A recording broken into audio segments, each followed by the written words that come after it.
അതേമാതിരി എൻ്റെ ഈ 2 ബ്രിഷ്ടവും അവർ ഓപ്പറേഷൻ ചെയ്തെടുത്ത് മാറ്റി. ഹല്ലേലൂയ. ഇന്ന് എനിക്കും എന്നിട്ടും ഈ ഓപ്പറേഷൻ ചെയ്ത് ഞാൻ ഇത്ര അലറി കഴിഞ്ഞിട്ട് എന്നെ ഓപ്പറേഷൻ തിയേറ്ററിൽ നിന്ന് അവരെ റൂമിൽ കൊണ്ടിട്ട്, എൻ്റെ പ്രിയമുള്ളവരെ, ഞാനൊരു കാര്യം പറയാം. അന്നാണ് എനിക്ക് മനസ്സിലായത് ഈ ജീവിതത്തിൽ ഇനിയും എനിക്കൊരു രക്ഷയുമില്ല. ആ ഓപ്പറേഷൻ എന്നെ പച്ചയ്ക്ക് 45 മിനിറ്റ് ചെയ്തതിന് ശേഷം എന്നെ റൂമിൽ കൊണ്ട് കിടത്തി. ഞാൻ ആ റൂമിൽ നിന്ന് ഞാൻ എഴുന്നേറ്റ് ആ ഹോസ്പിറ്റലിൽ തപ്പി ഞാൻ ഏത് ഇഞ്ചക്ഷനാണ് എടുത്തത്, അതേ ഇഞ്ചക്ഷൻ ഞാൻ പിന്നെയും ഉപയോഗിക്കാനായിട്ട് തുടങ്ങി. ഹല്ലേലൂയ. അന്ന് എൻ്റെ കണ്ണിൽ നിന്ന് 2 തുള്ളി കണ്ണീർ വന്നത് എനിക്ക് ഓർമ്മയുണ്ട്. ഇനിയും എനിക്ക് ജീവിതത്തിൽ ഒരു ലക്ഷ്യവും ഇല്ല, എനിക്ക് ഒരു രക്ഷയും ഇല്ല എന്ന് എനിക്ക് മനസ്സിലായി. ഞാൻ എൻ്റെ ഭാര്യയും എൻ്റെ മോൾ അശ്വതി, ഞാൻ 2 പേരുടെയും തലയിൽ കഴിച്ചിട്ട് പറഞ്ഞു, ഇന്ന് മുതൽ ഞാൻ പരിപാടികൾ നിർത്താം, ഇന്ന് രാത്രി കൊണ്ട് എല്ലാ പരിപാടികളും നിർത്തും. ഇങ്ങനെ പറയാനായിട്ട് തുടങ്ങി. എല്ലാ ദിവസവും ഇത് കൂടുന്നില്ല, കുറയുന്നില്ലായിരുന്നു. പിറ്റേ ദിവസം രാവിലെ എഴുന്നേൽക്കുക ഞാൻ പറയും, ഇന്ന് രാത്രി കൊണ്ട് എല്ലാ പരിപാടികളും നിർത്തും. അത് നീണ്ടു പോയിക്കൊണ്ടിരുന്നു. ഏതാനും നാളുകൾക്കകം എനിക്ക് പിന്നെ ഇഞ്ചക്ഷൻ എടുക്കുവാനായിട്ട് സ്ഥലങ്ങളില്ല. ഈ 2 പൃഷ്ഠഭാഗം എവിടെ ഓപ്പറേറ്റ് ചെയ്തോ ആ പൃഷ്ഠഭാഗത്ത് അകത്ത് തന്നെ ഞാൻ ഇഞ്ചക്ഷൻ എടുക്കുവാനായിട്ട് തുടങ്ങി. എനിക്ക് ശരിക്കും കണ്ണീര് വന്നുകൊണ്ടിരിക്കുകയായിരുന്നു. ആ പൃഷ്ഠഭാഗം നോക്കിക്കഴിഞ്ഞാൽ ഇന്ന് കണ്ടാലും അനേകം വ്യക്തികൾ അത് പേടിയാണ്. എൻ്റെ പൃഷ്ഠഭാഗങ്ങൾ ഇന്നും ഓപ്പറേറ്റ് ചെയ്തിരിക്കുന്നത് ഇന്ന് കണ്ടാലും അത്രമാത്രം ഭയാനകരമായിട്ടാണ് ഇന്നും അതിരിക്കുന്നത്. അന്ന് ആ പച്ച മാംസത്തിൻ്റെ ഉള്ളിലേക്ക് ഞാനിത് കുത്തിവെക്കുമ്പം അവിടുന്ന് ചോര വാർന്നൊഴുകുന്നത് ഞാൻ കാണാനായിട്ട് സാധിച്ചിരുന്നു. എനിക്കറിയാമായിരുന്നു എനിക്ക് യാതൊരു രീതിയിലും ഒരു പ്രാവശ്യവും എനിക്ക് രക്ഷയില്ല. എൻ്റെ ഭാര്യ ആരോടും ഈ കാര്യങ്ങൾ പറഞ്ഞില്ല. ഞാൻ ഓർത്ത് എന്തായാലും ഒന്നിൽ ഞാൻ മരിക്കുക എന്നുള്ള തീരുമാനത്തോടുകൂടി ഞാൻ നേരെ ബാത്റൂമിൽ കയറി ഞാൻ ഹൈ ഡോസേജ് ആയിട്ട് ഒരു ഇഞ്ചക്ഷൻ എടുത്തു. ഏതാനും മിനിറ്റുകൾക്കകം എൻ്റെ ശരീരം കരിനീലിച്ച കളറായിട്ട് മാറി. ഹല്ലേലൂയ. ഞാൻ ബാത്റൂമിൽ ഇരിക്കുമ്പോൾ എൻ്റെ ഭാര്യ ബാത്റൂമിൻ്റെ ജനൽ കൂടെ നോക്കിയപ്പോഴത്തേക്ക് ഞാൻ ഒരു കരിനീലിച്ച ശരീരം പോലെ ഇരിക്കുന്നത് കണ്ടു. ഉടനെ എൻ്റെ ഭാര്യ എന്നെയും എടുത്തുകൊണ്ട് എൻ്റെ പെങ്ങന്മാരൊക്കെ വന്ന് അവരൊക്കെ ട്രീറ്റ്മെൻറ്റ് ചെയ്തു, എന്നെ നോർമൽ ശരീരത്തിലേക്ക് വരുത്തി. ആ സമയത്ത് എൻ്റെ കണ്ണിന് കാഴ്ചകൾ കുറയാനായിട്ട് തുടങ്ങി. എൻ്റെ കൈ ഇങ്ങനെയായിരുന്നു ഇരുന്നുകൊണ്ടിരുന്നത്, എൻ്റെ കാലൊക്കെ ഇങ്ങനെ ഇരുന്നുകൊണ്ടിരുന്നത്. എനിക്ക് നടക്കുവാനായിട്ട് സാധിക്കുന്നില്ല. എൻ്റെ കൈയുടെ ഞരമ്പുകൾ ഇല്ലാതെ പോയി. ഞാനൊരു കാര്യം തീരുമാനിച്ചു, ഇന്നേ ദിവസം ഞാൻ എൻ്റെ ജീവിതം അവസാനിപ്പിക്കാനായിട്ട് ഞാൻ തീരുമാനിച്ചു. എൻ്റെ ഡൈനിങ് ടേബിളിൽ മുഴുവൻ ഞാൻ ഉറക്ക ഗുളികൾ കൊണ്ട് നിറച്ചു. ഒരു സൈഡിൽ ഉറക്ക ഗുളികൾ, ഒരു സൈഡിൽ മദ്യം, ഒരു സൈഡിൽ സിഗരറ്റ് എല്ലാം വെച്ചിട്ട് എൻ്റെ ഭാര്യയോട് പറഞ്ഞു, ഈ മുറിയിലോട്ട് ആരും കറക്കണ്ട, നിങ്ങളൊക്കെ അപ്പുറം പോയിക്കൊള്ളാൻ പറഞ്ഞു. ഇത് മേശപ്പുറത്തിരുന്ന് എല്ലാ ഇഞ്ചക്ഷൻസും ഞാൻ അടിച്ചു. ഞാൻ പുറത്തേക്ക് അങ്ങോട്ട് ഇറങ്ങി. പ്രിയമുള്ളവരെ, 2003 ഒക്ടോബർ മാസം 2-ാം വാരം ഞാൻ ആയിരിക്കുമ്പോൾ എൻ്റെ കണ്ണിന് കാഴ്ചയില്ലാതെ ഞാൻ ഒരു താടി മീശയൊക്കെ വളർത്തി ഇപ്പം നിൽക്കുന്ന രൂപമല്ല. ഞാൻ ആ ദിവസങ്ങളിലൊക്കെ ആ കുടിയെല്ലാം കഴിഞ്ഞ് ഞാൻ പുറത്തോട്ട് ഇറങ്ങുമ്പം ഞാൻ തുണി പോലും ഇല്ലാതെ, ഇന്ന് നിങ്ങളുടെ മുമ്പിൽ ഞാൻ നിൽക്കുന്നത് ഇത്ര ടിപ്പ് ടോപ്പായിട്ടാണെങ്കിൽ ആ 2003 മാസത്തിൽ 2003 വർഷത്തിൽ തുണി പോലും ഇല്ലാതെ ഹൈദരാബാദ് പട്ടണത്തിൽ ഞാൻ ദരിദ്രനായി ഒരു ഭ്രാന്തൻ എന്ന പോലെ ഒരു താടി മീശം വളർത്തി ഒരു വ്യക്തി എന്നെ കല്ല് വെച്ച് എറിയുവാൻ തക്കവണ്ണം ഒരു വടിയെടുത്ത് അടിക്കുന്ന രീതിയിൽ എൻ്റെ ഭാര്യ കാണിക്കെ ഞാൻ ഉടുതുണി പോലുമില്ലാതെ ആ ഹൈദരാബാദ് പട്ടണത്തിൽ നിന്ന് വ്യക്തിയായി നിങ്ങളുടെ മുൻപിൽ നിൽക്കുന്നത്.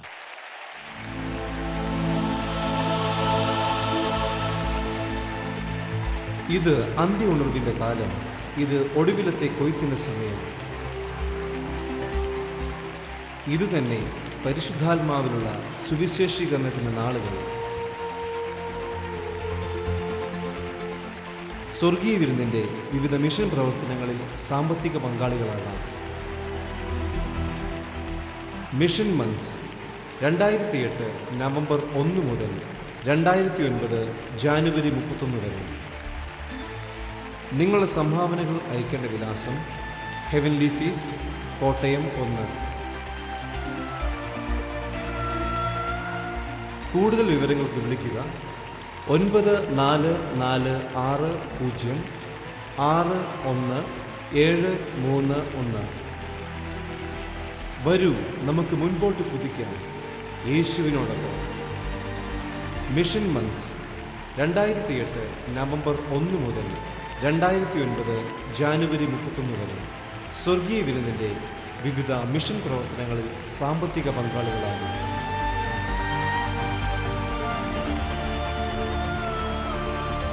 ഹല്ലേലൂയ. ഹല്ലേലൂയ.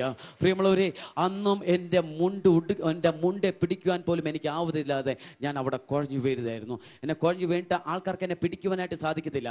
എൻ്റെ 2 ബ്രിസ്റ്റും ഓപ്പറേറ്റ് ചെയ്തിരിക്കുക. കാലയിൽ വ്രണമാ, കയ്യിൽ പിടിക്കാൻ പറ്റത്തില്ല, കയ്യിലൊക്കെ വേദനയാ. ഞാൻ എവിടെയാണെന്ന് പോലും എനിക്ക് ഓർമ്മയില്ല. എൻ്റെ ഭാര്യ അങ്ങനെ തന്നെ എന്നെ റൂമിലേക്ക് കൊണ്ടുവന്നു. എങ്ങും രക്ഷയില്ല. ഞങ്ങൾ പോകുന്ന സ്ഥലങ്ങളെല്ലാം പോയി, എന്തൊക്കെ ചെയ്യാൻ പറ്റുമോ അതെല്ലാം ചെയ്തു. പക്ഷെ ഒന്നിനും എൻ്റെ ഭാര്യ എനിക്കൊരു സെക്യൂരിറ്റി ഗാർഡിനെ വെച്ചു. ഇനി ഞാൻ എവിടെ പോയാലും ഈ സെക്യൂരിറ്റി ഗാർഡ് എൻ്റെ കൂടെ വേണം. കാരണം ഞാൻ എവിടെ പോയാലും, ഞാൻ എവിടെ ചലിച്ചാലും എൻ്റെ നേരിലടിക്കുന്നത് പോലെ തന്നെ ആ സെക്യൂരിറ്റി ഗാർഡ് എൻ്റെ കൂടെ വന്നു. ഈ സെക്യൂരിറ്റി ഗാർഡിനെ മറിച്ച് ഞാൻ ആ ഇഞ്ചക്ഷൻ എടുക്കുവാനായിട്ട് തുടങ്ങി. ഹല്ലേലൂയ. എൻ്റെ മുൻപിൽ എനിക്ക് വേറൊരു ജീവിതമില്ല. ഈ മയക്കുമരുന്ന് മാത്രമുള്ളവരുന്നു എൻ്റെ ആശ്രയം. ഞാൻ എൻ്റെ കാറിൽ, എൻ്റെ ബെഡ്റൂമിൽ, എൻ്റെ ബാത്റൂമിലെല്ലാം ഈ ഇഞ്ചക്ഷൻ സ്റ്റോക്ക് വെക്കുമായിരുന്നു. ഒരിക്കൽ ഞാൻ ഹൈദരാബാദിൽ നിൽക്കുന്ന സമയത്ത് എൻ്റെ പെങ്ങൾ എന്നോട് വന്നിട്ട് പറഞ്ഞു, ഷാക്കുട്ട, ഒരു മീറ്റിംഗ് ഉണ്ട്, നീ ഒന്ന് അറ്റൻഡ് ചെയ്യുക. ഞാൻ പറഞ്ഞു, പെന്തക്കോസുകാരുടെ അല്ല, അതൊന്നും വേണ്ട, അതൊക്കെ പൈസ തട്ടിപ്പിൻ്റെ പരിപാടിയാണ്. എൻ്റെ ഒറ്റ ലക്ഷ്യമുള്ളായിരുന്നു, ഇങ്ങനെ ചെയ്യുന്നവരെല്ലാം പൈസ അമക്കുവാനായിട്ട് വേണ്ടിയുള്ളവരാ. കാരണം പറയും, ഈ പരിപാടിക്കൊന്നും ഞാനില്ല, ഞാൻ ആ പരിപാടിക്കയില്ല, എന്നെ വിളിക്കുകയും വേണ്ട. ഏട്ടാ, നീ ഒരു മീറ്റിങ്ങിനൊന്ന് വന്നിട്ട് പോ. ഞാൻ പിന്നെ പറയാൻ തുടങ്ങി, അതൊക്കെ ഒരു ഹിപ്നോട്ടിസവാ, അതൊന്നും യഥാർത്ഥത്തിലുള്ള സംഭവമല്ല. എന്തായാലും എൻ്റെ ഉള്ളിൽ നിന്ന് ആരോ പറയുവാനായിട്ട് തുടങ്ങി, ഏട്ടാ നീയും കൂടെ ആ മീറ്റിങ്ങിന് പോ. പക്ഷേ എൻ്റെ സ്റ്റാറ്റസ് സമ്മതിച്ചില്ല. ഹല്ലേലൂയ. ഞാൻ നേരത്തെ പറഞ്ഞു എൻ്റെ സ്റ്റാറ്റസ് എങ്ങനെയാണ്. ഹൈദരാബാദ് പട്ടണത്തിൽ റോഡ് സൈഡിൽ ഉടുതുണി പോലും ഇല്ല നിന്ന സമയത്താണ് എൻ്റെ സ്റ്റാറ്റസ് ഞാൻ നോക്കിയത്. ഹല്ലേലൂയ. പ്രിയമുള്ളവരെ, സിസ്റ്ററിൻ്റെ പറഞ്ഞു, ഞാൻ ശരി എന്തായാലും ഞാൻ മീറ്റിങ്ങിന് എത്തിയേക്കാന്ന് പറയുന്ന സമയത്ത് ആ മീറ്റിങ്ങിന് ഞാൻ കടന്നു ചെന്നു. ഞാൻ ആ വീടിൻ്റെ മൂലയ്ക്ക് കയറി ഒരു മൂലയൊക്കെ നോക്കി, മതിലുള്ള സ്ഥലമൊക്കെ നോക്കി നിന്നു. ആ സമയത്ത് ഇപ്പം എറണാകുളത്ത് സൃഷ്ടിച്ചുകൊണ്ടിരിക്കുന്ന അമ്മോൻ ബ്രദർ ആയിരുന്നു അവിടെ സൃഷ്ടിച്ചുകൊണ്ടിരിക്കുന്നത്.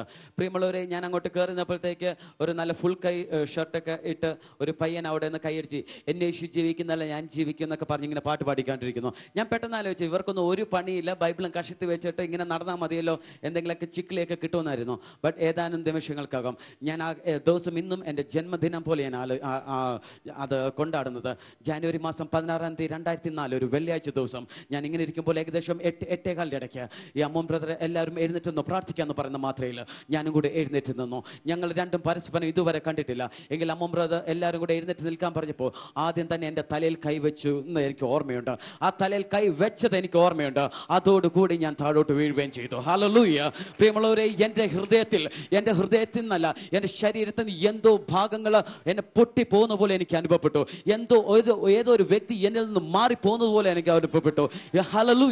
എനിക്ക് എൻ്റെ ഹൃദയത്തിൻ്റെ ഉള്ളിൽ ഈ കാര്യങ്ങളുണ്ട്. പക്ഷേ ഈ കാര്യം ഞാൻ ആരോട് പറയും എന്ന് എനിക്കറിയത്തില്ല.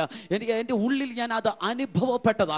ഞാൻ പെട്ടെന്ന് എഴുന്നേക്കണമെന്ന് തോന്നി. പക്ഷേ ഏകദേശം ഒരു 15 മിനിറ്റ് ഞാൻ അവിടെ തന്നെ കിടന്നു. എനിക്കിവിടെ നടക്കുന്ന കാര്യങ്ങളൊക്കെ കേൾക്കാം. പക്ഷേ എൻ്റെ ശരീരത്തിൽ നിന്ന് ശരീരം ഒന്ന് ശരിക്കും എനർജി കിട്ടി, ഒന്ന് ശക്തി കിട്ടി, ഒന്ന് പുറത്തിറങ്ങാനായിട്ട് സാധിച്ചില്ല. പക്ഷെ ഞാൻ പെട്ടെന്ന് ചാടി എഴുന്നേറ്റു. എല്ലാവരും മീറ്റിംഗ് എല്ലാം കഴിഞ്ഞ് അവിടെ ഭക്ഷണം കഴിക്കാനായിട്ട് ഇരിക്കുമായിരുന്നു. എനിക്ക് എന്ത് ചെയ്യണമെന്ന് അറിയത്തില്ല. എനിക്ക് എന്താ വെള്ളം കുടിക്കണോ, ഭക്ഷണം കഴിക്കണോ, ഇരിക്കണോ, നിൽക്കണമെന്ന് എനിക്കറിയത്തില്ല. ഞാൻ ഓടിച്ചെന്ന് ആ ബ്രദറിനോട് പറഞ്ഞു, ബ്രദറെ, എനിക്ക് എന്തോ പോലെയൊക്കെ സംഭവിച്ചു. അമ്മ ബ്രദർ എൻ്റെ ഹിസ്റ്ററി ഒന്നും അറിയാത്ത കാരണം അമ്മ ബ്രദർ പറഞ്ഞു, അത് ബ്രദറിനെ കർത്താവ് തൊട്ടതാണ്, അത് കാരണം ഇനി പൊയ്ക്കോളൂ, കർത്താവ് സൗഖ്യമാക്കും. ഹല്ലേലൂയ. എനിക്ക് അന്ന് ഇതിനെക്കുറിച്ച് വലിയ ഗ്രാഹ്യമൊന്നുമില്ലായിരുന്നു. ഞാൻ ഇങ്ങനെ തന്നെ നേരെ ഏകദേശം 35 കിലോമീറ്ററാണ് എൻ്റെ വീട് ദൂരം. ഞാൻ എൻ്റെ വീട്ടിലേക്ക് ചെന്നു. പ്രിയമുള്ളവർ, ഞാൻ നേരത്തെ പറഞ്ഞ പോലെ എപ്പോഴും ഇത് ഇഞ്ചക്ഷൻ അടിച്ചുകൊണ്ട് മാത്രമേ എനിക്ക് നിൽക്കാൻ പറ്റുള്ളൂ. രാവിലെ ചുണ്ടിലൊരു സിഗരറ്റ് വെച്ചാലേ എനിക്ക് ബാത്റൂമിൽ പോകാനായിട്ട് സാധിക്കുള്ളൂ. ഇങ്ങനെയൊക്കെ നിന്ന് ആ ജനുവരി മാസം 16-ാം തീയതി ഞാൻ എൻ്റെ വീട്ടിൽ ചെന്നു. ഞാൻ സുഖമായിട്ട് കിടന്നുറങ്ങി. പിറ്റേ ദിവസം രാവിലെ ഞാൻ എഴുന്നേറ്റു. ഹല്ലേലൂയ. പിറ്റേ ദിവസം രാവിലെ ഞാൻ എഴുന്നേറ്റു. ഹല്ലേലൂയ. ഞാൻ എന്ത് വിടുവാനായിട്ട് ആഗ്രഹിച്ചോ, ഞാൻ എന്ത് നിർത്തുവാനായിട്ട് ആഗ്രഹിച്ചോ, അത് എന്നെ കൊണ്ട് സാധിച്ചിരുന്നില്ല. പിന്നെയോ ഇന്നലെ രാത്രിയിൽ പരിശുദ്ധാത്മാവിന്റെ ശക്തിയാൽ ഞാൻ നിറഞ്ഞത് എനിക്ക് ഓർമ്മയുണ്ട്. ആ നിറവിൽ കൂടെ എനിക്ക് എന്ത് വേണ്ടെന്നുണ്ടോ അത് എല്ലാം എന്നിൽ നിന്ന് അത് വിട്ടുമാറി. ഹല്ലേലൂയ. ഹല്ലേലൂയ. ഞാൻ എന്ത് ആഗ്രഹിച്ചുവോ, എന്തൊക്കെ നിർത്താനായിട്ട് ആഗ്രഹിച്ചോ അത് എല്ലാം എന്നിൽ നിന്ന് വിട്ടുമാറി. ഏകദേശം 3 ദിവസങ്ങൾക്കൊക്കെ എൻ്റെ ഭാര്യ എന്നോട് ചോദിച്ചു, ഇപ്പം ഇഞ്ചക്ഷൻ എടുക്കാറുണ്ടോ? ഞാൻ പെട്ടെന്ന് പറഞ്ഞു, ആ കാര്യമൊന്നും എനിക്ക് ഓർമ്മയില്ല, അതൊന്നും എനിക്ക് വേണ്ട.